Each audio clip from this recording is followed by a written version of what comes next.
I couldn't wait. Hey, it's Romania Black, and yeah, I'm sorry, but I couldn't wait for episode 53 of Monster. Can you blame me? Can you blame me? No, I could not wait for the next episode because after the end of episode 52 with Roberto coming back and Tenma being essentially screwed because Roberto is like, what is he gonna do? He's one of his lawyers. It's such a crazy situation. I was gonna say Lyndon on Discord was talking about this last episode, saying, on the bright side, this means that Tenma's not a killer. He hasn't killed anybody yet. So all that woe and despair that Tenma had because he thought he was a murderer, well, you don't have to worry about that. The only problem is you can't tell anybody because he's supposedly your lawyer. Oh my God. And now he says he's going to target Eva and Reichwein's going to get involved. I just don't know. Someone was commenting, I don't know if it was Maya B or who else was saying, like, they don't understand why Johan would still be, and it could have even been Lyndon again, why Roberto would still be working for Johan. I don't know. But I feel like Roberto, it's one of those things where they're a hired man, this is all they know how to do, but they've also been a lawyer, and they also kind of want revenge on Tenma because Tenma shot him, and it's like, ugh. So, yeah, it's just a big old ball of yikes. But I'm really excited for this episode because I'm like, I want to know what happens, but I have no clue where it's going. And I have no clue what Tenma's going to do now and how he's going to process this. And maybe he's going to ask Milch for help getting out. Who knows, right? Because things are just not good for him. He, like, the one type of alibi he possibly could have, Roberto being one of his attorneys, Roberto could destroy a lot of evidence and make it where Tenma cannot be convicted as innocent. I don't know how that's going to affect Vertiman, the other lawyer, and his whole deal, which he's got some darkness in him. I just don't know. There's a lot of question marks going around. What if Johan saves him? Wouldn't that be the craziest thing? But I don't see how that's going to happen either. This is I don't know what Monster's going to give us, but I'm really, really excited. So I'll have checked the comments for the next episode, don't worry, but this one I just couldn't wait. I was like, So I want to give a very quick shout out over to Patreon, to our philanthropy tier. They're seeing stuff a week early from all those just on YouTube, but they're also getting to vote for the new shows that I watch, as well as the philanthropy tier gets to break ties in case if there are any. So, and they get shout outs in these videos. So a special shout out to Tyrone, Anime Annie, to Eric, to Sunspots, Translucent Men, to Anna, to Goob, to Matthew Palfinier, as well as Ashy Gots No Bitches, Sack, Trail, Destiny Marie, Zakiel, as well as Nameless Monster, Shimoyama, Be Happy, our moderator, as well as Kiri and Alex Cornejo and Edgar and Dana. Thank you all so, so much for all of your support. I really appreciate it. All of my love. So yeah, I don't know. This afternoon, I was debating. There was like 3 different shows I wanted to watch, and I was like, you know what? I usually wait for the comments on Monster for tomorrow, but I'm like, I really want to watch it today. So I'll just have to have extra comments for next week. We'll just do that. That's fine, right? That'll be fine. So we're not going to waste any more time. We are going to dive right in and see what fresh fun this episode gives us. And we're going to start Monster episode 53. And we're going to do that here in 3, 2, 1, and let's go.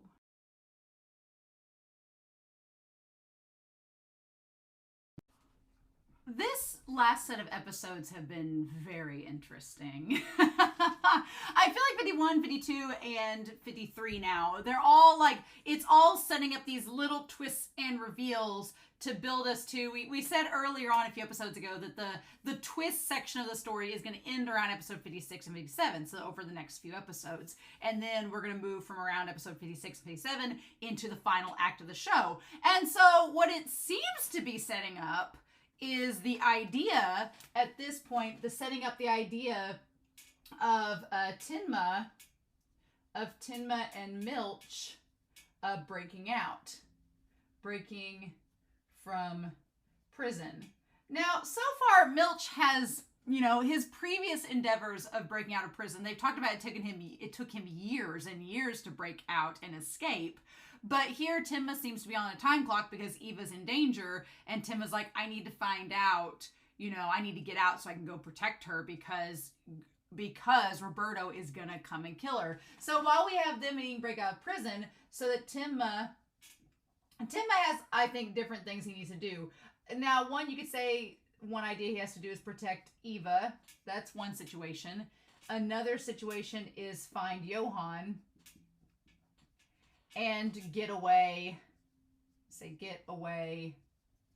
from Roberto, or as it was said in the Discord, they're like, oh, Dana said, oh, big dick Roberto, and I was like, God, that is canon. I forget that. I was like, what a canon thing, So Tenma needs to just get out, because while I hate that he has confessed, there are some repercussions here, right? Because we have the idea that Tenma has confessed. He's confessed to the crimes that he committed. And so that's going to follow him. Like, that's been publicly broadcast. It's been said that he confessed himself. So then there's the question of how is Lunge going to react to this? Lunge, when he gets back from Prague, is going to be like, wait, what? And the thing that's going to be interesting is that Lunge has confessed at this point. He has confessed to the crimes. So as far as the world knows, Tenma is a murderer. That is his title, which this whole series is about names, titles, identity. So as far as they know, Tenma's identity is that of a killer, even though he's not, right? So let's go with where we're at with all this. I'm going to erase this just for a hot second. So Tenma has confessed his to the crimes, and he is now known by the world as a killer, even though he's not. Although, here's the people. We still have Reichwein. We have Reichwein. We have Nina. We have Dieter. Those two we haven't seen in a long time. We have Eva. We have Grimmer. We have Sook, that believe his innocence, and then all the patients that believe his innocence. And I guess we can add Rudy to that as well. Right? We have all of them that believe his innocence. Then we have Roberto, who's been working for Johann, who is trying to make sure that he can't spill the word about Johann. That's the big thing. And then we also have Vertiman. Vertiman is interesting. We'll talk about Vertiman. And we have Milch that we'll talk about Milch over here. And then we have Vertiman, which Vertiman's weirdness is now making a lot more sense. Vertiman's weirdness is making more sense. But then we have, Roberto and Johann, I'm going to be curious to see what Johann does about all this, especially if Tenma escapes, if Johann's just like, I don't think that Johann cares either way. He's just like, whatever. I feel like he was just using Tenma for, his own purposes. The big thing is Lunge.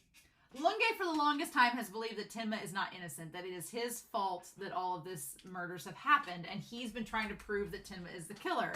And the irony upon all ironies is that Tenma's confessed. He did exactly what Lunge wanted him to do, but now Lunge's going to find out the shit with the Rose Mansion that's probably going to prove Johann's existence and make Lunge go, now wait a minute. And so it's going to be hilarious because Lunge's going to come back and be like, but Tenma didn't do it. And so then it's going to be interesting to see, is Lunge going to try to prove Tenma's innocence along with Vertiman and everybody else, or what's going to happen? So it's just like creating this dichotomy that's so interesting, because at the end of the day, Tenma doesn't care what happens to him. At this point, Tenma's life is kind of, in his eyes, ruined. He doesn't believe that he can successfully be a doctor anymore. And at this point, he's just trying to get rid of Johann, because he believes if he gets rid of Johann, then people like him won't end up in a situation like this anymore, right? Even though Grimmer and them pointed out it's more the system's problem than the products of the system.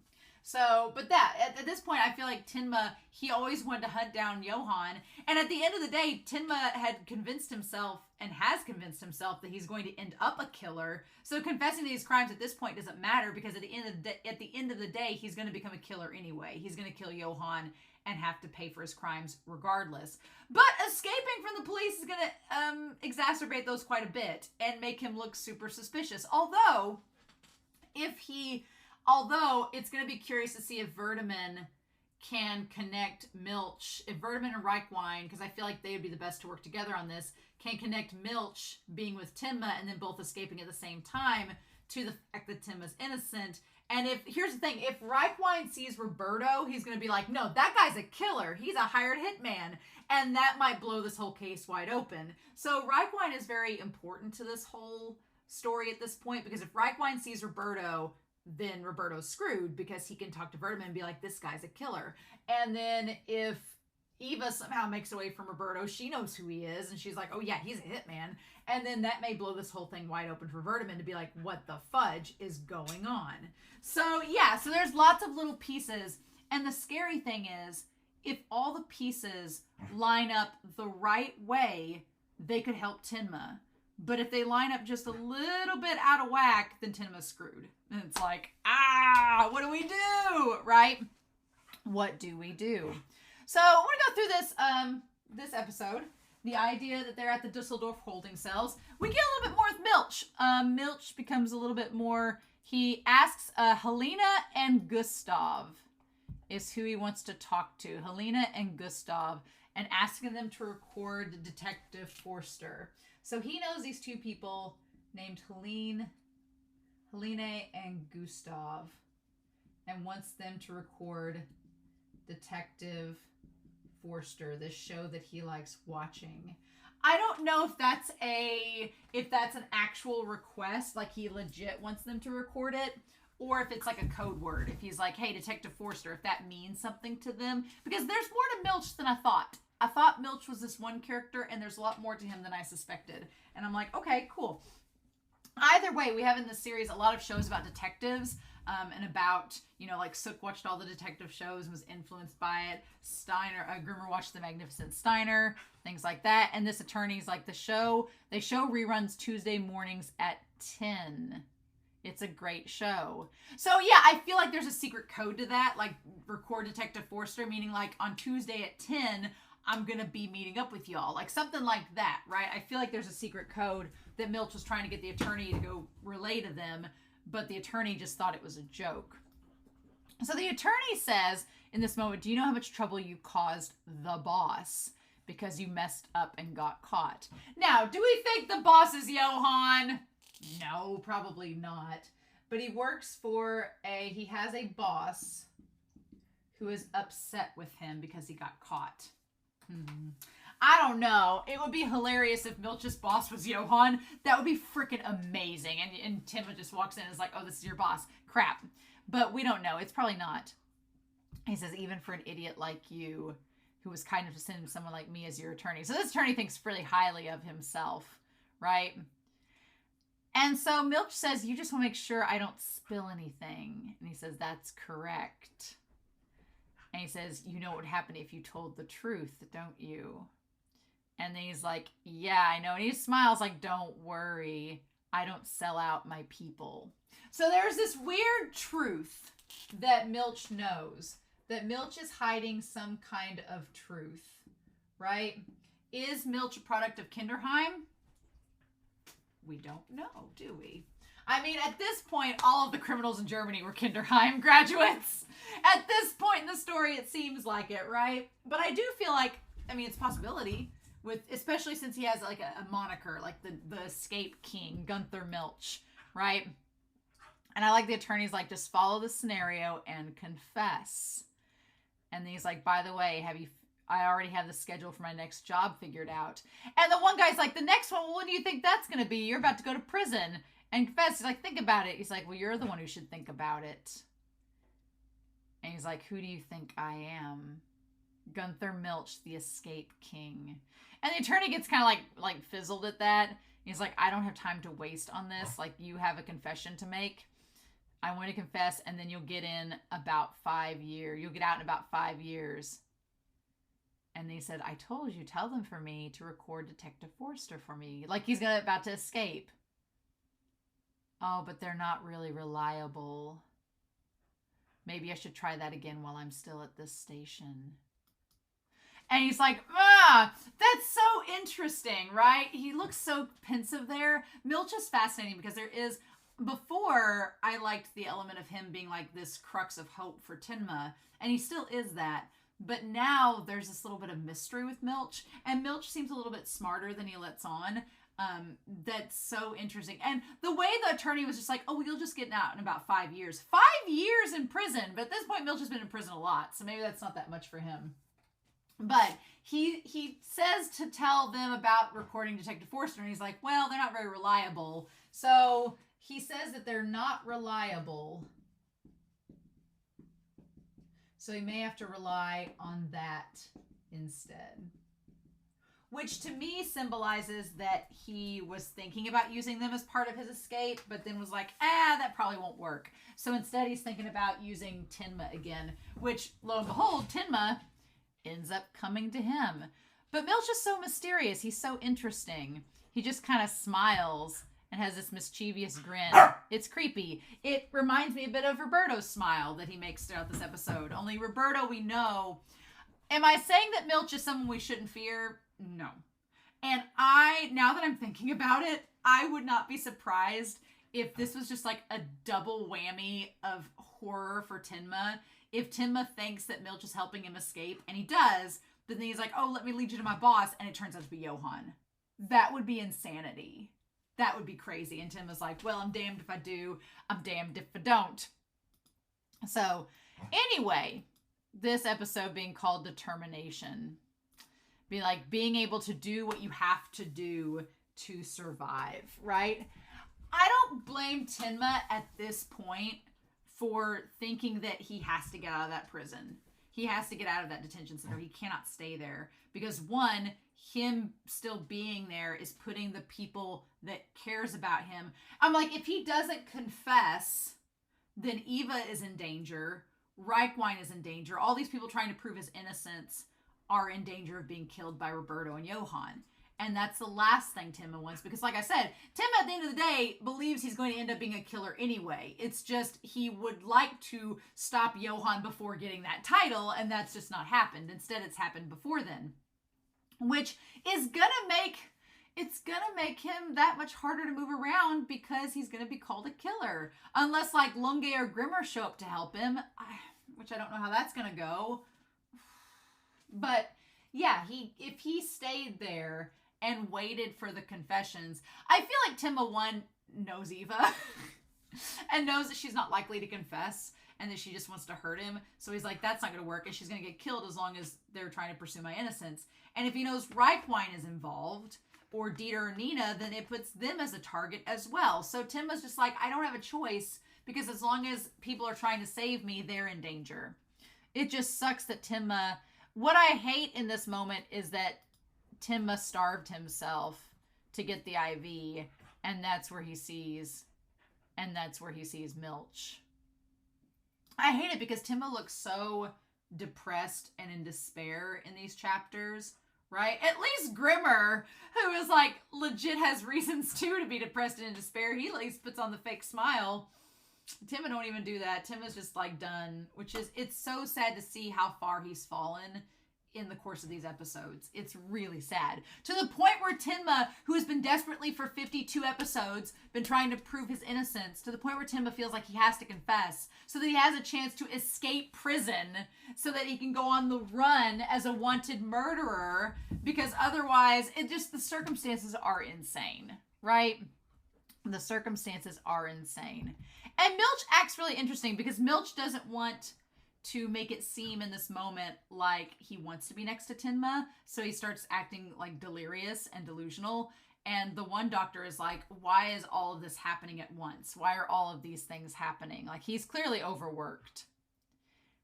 And then Tenma says, I want your help to escape. And that's when we cut back to Roberto. And then Roberto's like, do you think it's a good idea if I kill Eva? She heard the gunshots. She saw Tenma. We don't need people like that. And of course, Tenma doesn't want her to die. He doesn't want to be with her, obviously, but he doesn't want her to die. He says, that's not fair. And so he's like, Eva's not going to do anything to help you. And that's when Roberto's like, well, that's why I asked if you thought it was a great idea. Because if she were to disappear, you might not be sent to prison. So that's the thing, too. It's like, the thing about it is, Roberto's saying, is she a threat or not? It's like one of those damned if you do, it's like, it's Russian roulette. It's like her testimony could save Tenma, but also her existence in trying to get Tenma to go to prison may do exactly that. So should we keep her around and run the risk of her testifying? Or do we keep her around because we know she's not going to testify and get you sent to prison? And Roberto's like, I don't want to take that gamble. Roberto's like, she knows too much and she's too much of a liability. And if she gets a heart and decides to testify for your sake, then that's going to be a problem. So we need to just get rid of her. And that's the last thing that Tenma wants. So Tenma's like, well, if I just confess, maybe Roberto won't kill her, but Roberto's still going to try to kill her. So it's like, son of a bitch. Her death is beneficial to us both. And then the problem is, Roberto plants all these seeds of doubt with Tenma, saying, well, go ahead and tell Vertiman your story. Go ahead and tell him. Go ahead and tell the police. But how do you know that they're not on my side? So he plants all these seeds of doubt. Now, Vertiman, as far as we know, he does not know that Roberto or Ball is a double agent. He doesn't know that. He just thinks Roberto is one of his fellow attorneys. So Roberto lies to Tenma with the assumption that maybe Vertiman is working with him. And that makes sense now why Tenma didn't want him to come interview, because he's like, he didn't want to run the risk of saying something and revealing what he knew, because then that would be a problem, right? And also he just wants to be transferred to prison so he can escape with Milch. So yeah, I feel for Tenma because Roberto's lies are so effective and they work so well, and it's like, Tenma, no. It's like, no. But honestly, I don't blame him, because at this point, when you know your attorney is on the outside and is capable of doing all of these things, what options do you have? I mean, it would be so easy for that fear to override you, and that's exactly what happens here. Tenma's like, the only way I can escape is if I follow through with this. And it's just terrifying. The idea that Tenma believes that no one is there to help him. And he's like, I want to get out of here. And that's when Milch is like, fine, I'll help you. And he's like, 5 days from now, I'm going to get transferred to the prison. 5 days. I'll just have to endure for 5 more days. And then I won't be associated with killers like you. So he's telling Tenma, he's like, you have 5 days to figure out how to come with me. And he does.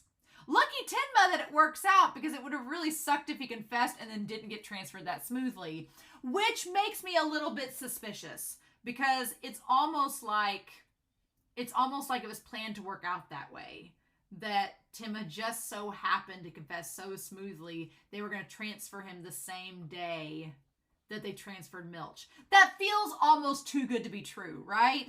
And I don't know what the prison system was like in Dusseldorf in the 1990s, but it almost seems too good to be true that they were like, oh, well, for good behavior and confessing your murderous sins, we're going to transport you immediately. Like, forget the trial. I would be interested to know who Milch's boss is if we ever find that out. I feel like there is a reason Milch mentioned the truth, and a reason their boss was mentioned. Like, that's a story plot point that I feel like is going to come back at some point. And like, what secrets are Milch hiding, and who is their boss? That's all going to come out in the wash at some point, I feel. It's just a matter of time. But it just seems awfully convenient that it works out that they get transferred, just the two of them, on the same day. Doesn't that seem a bit coincidental? I feel like it is. I feel like it's planned, but I could be wrong. Maybe it's just a plot point that works out. Or maybe there's more to the manga. I haven't gotten the next manga volume yet. I need to order it soon. Maybe there's more to the manga about it that we don't know yet. Not sure. But yeah, Tim was like, in 5 days. So then Eva basically says the entire confession to Vertiman and Reichwein. They know everything. And then she's like, no, I'm not going to confess in court. And I was like, you son of a bitch. Eva! Eva, she is a darling. And the thing about this episode is that we get to see more of her and Tenma's relationship. And she was horrible to him. And the thing about it is, at the very start of the season, when we first meet Eva, and Tenma. I mean, she seemed kind of snooty, like in the beginning when we first met her, but she seemed fine. Like she seemed like she liked Tenma. She was just kind of snooty. And then she does the thing where she dumps him, and it's like, girl, what are you doing? He's a freaking doctor. Don't let that go. But she let her pride get the better of her. And now that we're going back and looking at these moments between her and Tenma, she was kind of a bitch. And I was like, he put up with you and your shenanigans quite a lot. He was so nice to you. And he was like a puppy in the palm of your hands, and you just tossed him away. Girl, I don't feel bad for you. I'm like, you screwed yourself. Because, yeah, and I think she knows it. I think she knows that she screwed herself. And it's just like, So at the police station, he confesses to the two investigators. I think it's interesting to note that Verdeman says the investigators are too kind to torture. That was a really cool little detail because it's something we don't expect to hear about them. Like these two guys, it's like, could they have tortured?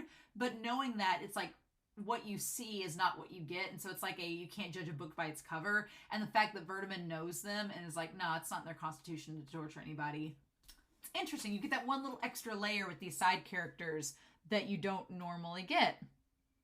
And that's when Tenma confesses. And he's like, I did it. I killed them. So we get this picnic scene. We get two different versions of it. We get the one version at the beginning where Tenma makes her the juice or the wine, and he makes her the sandwiches, and he lays out the spread for the picnic, and it seems like it was just the wind's fault, and he was like, oh, tee-hee, sorry about that, girl. And then when we cut back, we realize it was her fault. And we'll talk about it here in a second. I'm like, girl. But yeah. And that's when she hears that Tenma has confessed. Now, Reichwein's reaction is my reaction. I was like, why? No. I love that Reichwein's just like, son of a bitch. Why? Because he knows Tenma's innocent. And he's like, I believe in him. And so then we cut back to Verdeman. Now, what's interesting about this is the concept of believing, right? The concept of having faith in someone. Because Reichwein says, I believe in Tenma, and I believe that he's innocent. And we don't immediately see Verdeman's expression until he turns around, and he has this very serious expression. And so then we come to find out later, because we know that it turned out that his father was innocent, right? His father was innocent. They did say that in the one episode, right? They found out after the fact that he had actually been innocent and was not a spy. They found out later that he was not innocent. I think, is that correct? They found out later that he was innocent, and it kind of overturned like everyone's suspicions. But that verdict and his case, it ruined Verdeman's life for a while. But he chose to have faith, and the faith led him to his career and his life getting better. Right? So it now makes sense why he had such a visceral reaction to Somewhere Over the Rainbow playing, because it's not only a sign of his father's innocence, but to him it's like, this man ruined my life and made my life hell.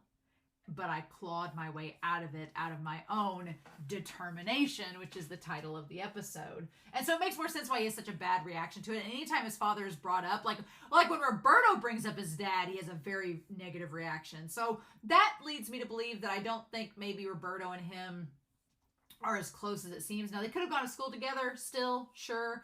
But the fact that his buttons get pushed by his father being mentioned, because yeah, even though his father was innocent, the fact that the case happened still ruined a lot of people's lives, his included.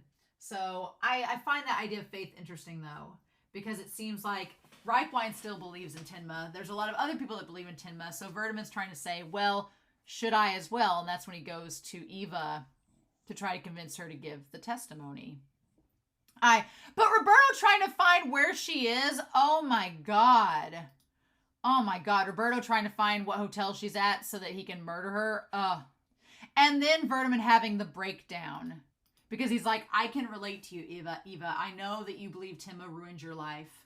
And my father ruined mine. But we both know they're innocent. And that's why we have to fight for them, because it's not fair and it's not right, but we both cared about them and we cared about the people that were murdered. So it is our job and our duty to prove their innocence, to serve right by the memories of those people we've lost.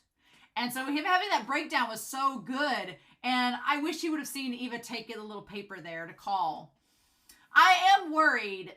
I don't know. Is Eva going to live to see past next episode or not?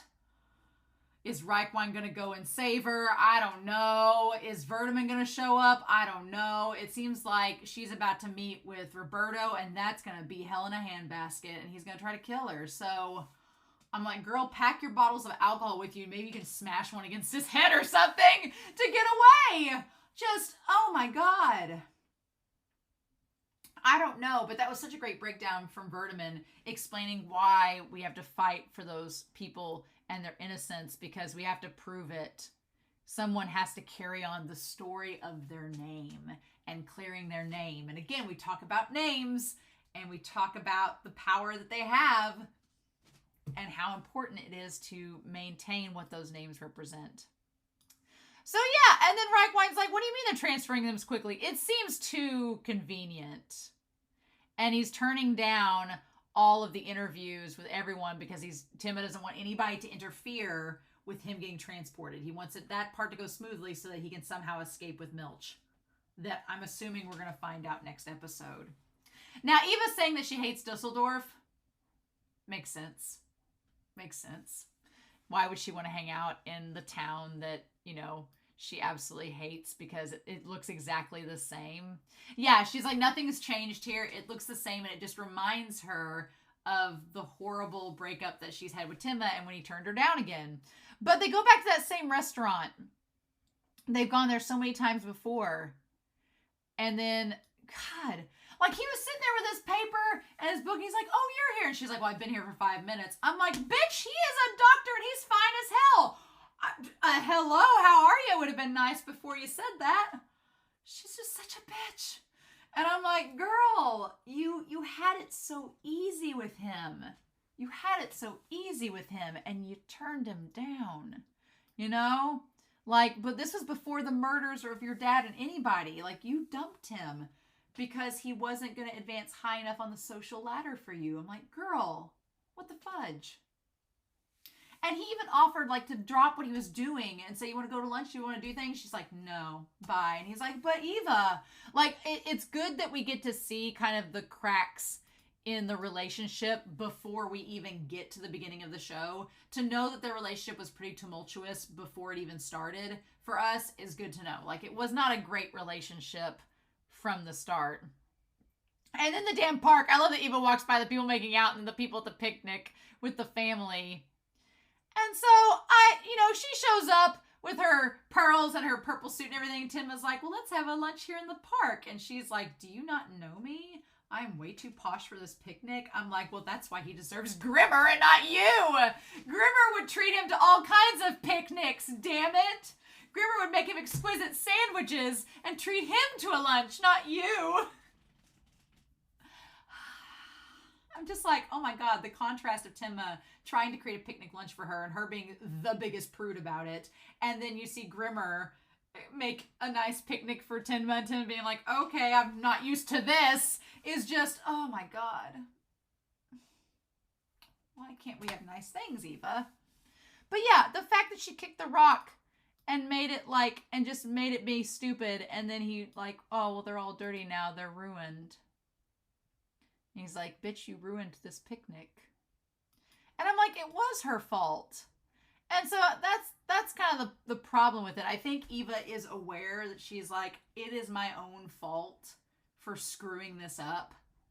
But I don't know. I can't fix it now. Not like I'd like to. So what do I do? And I feel like the gesture of the boy giving her the sandwich and her accepting it is her accepting that she's done goofed and that she needs to help Tenma and confess and do the right thing. The thing that sucks is that now that she's trying to do the right thing, Roberto's going to come and try to kill her. So it's like, what do we do about that? Oh my God. No, what do we do? I do like the little boy Franz giving her the sandwich. I don't know why the parents tell him that's rude. He was nice about it. And then Tenma gets in there with Milch. I didn't know if they'd try to run immediately, but they don't. Instead, they're just kind of looking at each other like they're in there, so what's going to happen? And then, of course, Roberto answers instead of Verdeman. And yeah, Milch doesn't look worried at all. And the thing is, Milch kind of has this like, kind of half smile, kind of like Grimmer. Kind of like you ready for this to go down when it goes down. And Tenma just looks... I feel like what's going to happen is that Tenma and Milch are going to get out next episode. And then Tenma is going to go on the run from place to place to try to track down Johan to just end this whole thing. And that's going to lead to like what we see in the OP with Tenma running around, like skittering around from place to place. Because the way that his facial hair is, the way that he looks, is very much how he is in the OP. So I think that's what's going to happen. And then meanwhile, Nina and Dieter are somewhere trying to find out things. Johan is somewhere, maybe in Prague, maybe in Germany. Who knows where he's at? Lunge is still in Prague trying to find out answers. Eva's possibly in danger. Reichwein, maybe he'll go try to find Eva and gets there before Roberto. I don't know. But this episode and the last two episodes have all been like straight like setup episodes. This is the twist though. This part of the story is the twist. So it's setting up for something. How are these guys going to escape? I mean, do they have connections to the driver? Do they have connections as soon as they get there? Are they allowed to talk to one another? Did they already know what's going to happen? Is Tenma just blindly trusting Milch that he'll help him get out? I don't know exactly, but Roberto is very much a threat still. And Tenma doesn't have his gun. Tenma doesn't have a gun. He doesn't have any weapons at all. So how is he getting that? Although, if Milch is tied to a mafia or organization, I feel like he could give Tenma a gun pretty easily. Especially if he has ties to that. But I don't know. At first, I was nervous about Tenma trying to escape from prison because I'm like, oh, that's a very bad idea. But now I'm like, well, actually, maybe you should get out of jail because, maybe you should get out of prison because otherwise Roberto has kind of got you by the balls. So, I don't know. This episode, like these last few episodes, have been nice introspectives into Tenma and into Eva and to like Milch's character and Reichwein, but oh my god, y'all. Oh my god. What do we do? So I'm sorry the discussions haven't been as long the last few weeks, but they all have felt like significant transition episodes from one after the other. And I know they're leading to something, so it's just a matter of time, right? I may go ahead and try to order the next volume of the manga and talk about it next week. Since I'm recording this a little early, try to order the next volume of the manga and get it next week and maybe talk about it with episode 54. Might do that and see if that's possible, but we'll see. So I'm curious to know your thoughts down below. Please no spoilers, hints, or clues. I'm curious to know your thoughts about, at this point, about Verdeman and his father. Like, I'm curious to know your thoughts about those. I mean, obviously, we're not done with Verdeman, so there's still more with his character to go. But I am curious, at this point, what you all think of Milch and Verdeman based on this specific episode. So, I'm excited to hear your thoughts down below. I hope y'all have a wonderful week. Please stay safe, take care, and yeah, I'm back next week with episode 54 of Monster. Bye.